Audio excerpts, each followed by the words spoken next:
बिस्मिल्लाहिर्रहमानिर्रहीम। हजरात, इस वक्त बड़ा मसला मेरे और आपके मुल्क का वो है ट्रैफिक के निज़ाम का ख़राब होना।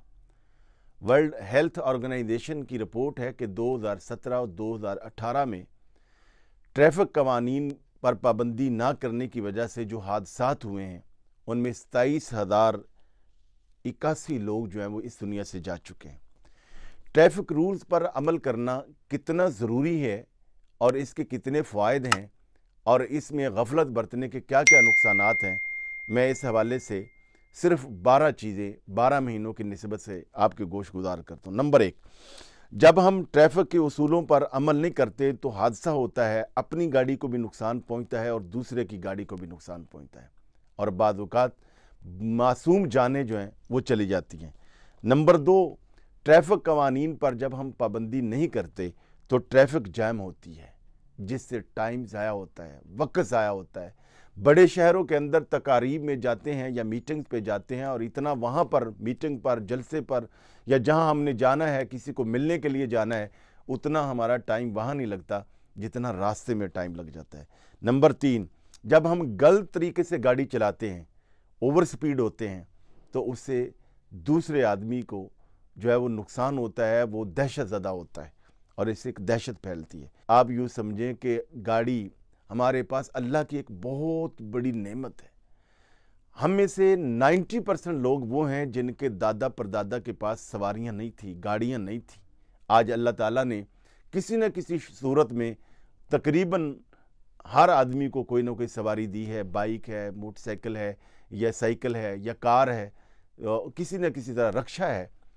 तो जब हम इनका मिस यूज़ करते हैं या ट्रैफिक कवानीन पर अमल नहीं करते तो गोया हम अल्लाह की दी हुई नेमत की नाकदरी करते हैं, जिससे अल्लाह ताला नाराज़ होता है। नंबर 5, जब हम ट्रैफिक के कवानीन पर अमल नहीं करते तो उससे एक मुआशरे में बदतहजीबी और बदतमीज़ी फैलती है। नंबर 6, जब हम गाड़ी सही नहीं चलाते और ट्रैफिक कवानीन को तोड़ते हैं या इशारे को तोड़ते हैं तो उससे वादा खिलाफ़ी होती है। क्यों? जब हम लाइसेंस हासिल करते हैं तो वहाँ टेस्ट देते हैं। लाइसेंस जो है वो गवर्नमेंट के साथ, हुकूमत के साथ एक मुआहदा है, एक वादा है। तो जब हम गलत तरीके से गाड़ी चलाते हैं तो उस किए हुए मुआहदे की खिलाफ वर्जी करते हैं, जो कि हराम है और वादे की पासदारी करना ये वाजिब है। ऐसे ही जब गाड़ी चलाएं तो दुआ करके किया करें, दुआ किया भी करें, दुआ करवाया भी करें। एक साहबी रसूल थे तो उनको सही ऊँट नहीं चलाना आता था, सवारी में मुश्किल होती थी, तो उन्होंने बाकायदा हुजूर से दुआ करवाई थी। हुजूर ने उनके लिए अच्छी तरह ड्राइविंग की या सवारी की, सवार होने की दुआ की थी। तो हमें भी दुआ करनी चाहिए। और गाड़ी जब चलाएं, बाइक चलाएं या कोई भी सवारी हो, उसको मुकम्मल तवज्जो से चलाएं। और आजकल उस तवज्जो में जो सबसे बड़ा रखना डालने वाली चीज़ है, जो आदमी तवज्जो करवाने वाली चीज़ है, वो मोबाइल है। मोबाइल का इस्तेमाल न करें। नंबर 9, जब आप सफ़र करें तो गाड़ी पर चढ़ते वक्त दुआ भी करें, बिस्मिल्लाह पढ़ें, अल्लाह अकबर कहें और जब जा रहे हैं रास्ते में तो अल्हम्दुलिल्लाह कहें, या अल्लाह तेरा शुक्र है मैं सवारी पे कितने आराम से जा रहा हूँ। और जब उतरें तो सुबहान अल्लाह कहें। इसमें क्या होगा कि आप पे ज़िक्र इलाही का गलबा होगा तो गाड़ी चलाने में आपको बरक़ात नसीब होंगी। और नंबर 10 ये है कि गलत पार्किंग ना करें। पार्किंग करना बाकायदा तौर पे ये एक सुन्नत भी है। हज़रत अली रज़ी अल्लाह ताला फरमाते थे कि हम जब भी बाज़ार जाते तो बाज़ार से बाहर ही हम अपने घोड़ों को बांध दिया करते थे।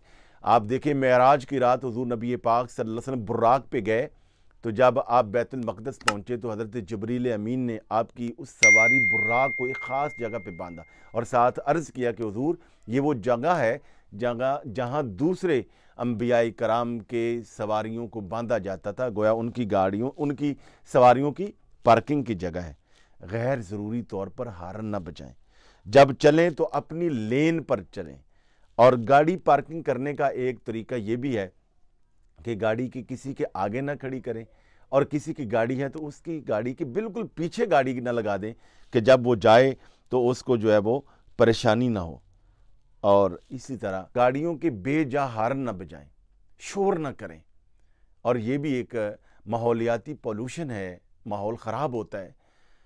دور جاہلیت میں لوگ کیا کرتے تھے، جب سفر کرتے تو اپنے اونٹوں کو بڑے بڑے گھڑیال باندھ لیتے تھے، گھنگرو باندھ لیتے تھے، شور ہوتا تھا۔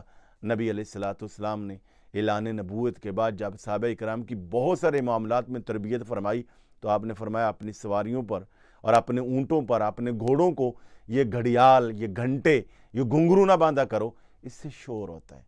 تو یہ وہ چند ایک چیزیں ہیں، بالخصوص بڑے شہروں میں اشارہ توڑتے وقت آپ کو پتہ ہونا چاہیے کہ یہ میں گناہ کر رہا ہوں اور میں اللہ تعالیٰ کی مخلوق کو تنگ کرنے کا باعث بن رہا ہوں۔ دیکھیے، آپ پہلوان نہ بنیں، ہمدرد انسان بنیں۔ پوری روئے زمین پر آپ نماز پڑھ سکتے ہیں۔ 7 جگہیں ایسی ہیں جہاں نماز پڑھنے سے منع کیا گیا ہے۔ ان میں سے ایک جگہ یہ ہے کہ راستے میں نماز نہ پڑھیں، کہ گزرنے والوں کو نقصان نہ ہو، ان کے لیے پریشانی نہ بنے۔ راستے سے چیز کو ہٹا دینا یہ بھی صدقہ جاریہ ہے۔ اور جب بھی آپ، بالخصوص جب بچے یا خواتین سڑک کراس کر رہی ہوں تو اپنی تھوڑی دیر کے لیے گاڑی کو روک دیں، ان کو راستہ دیں۔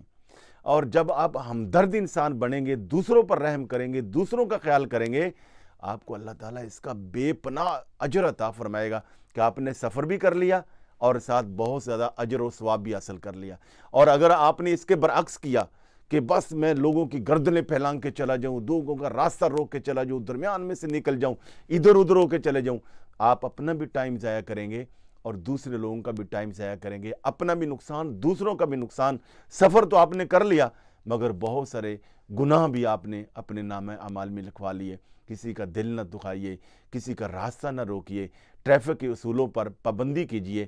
اللہ جل شانہ ہم پہ اپنا کرم فرمائے۔ وآخر دعوانا رب العالمین۔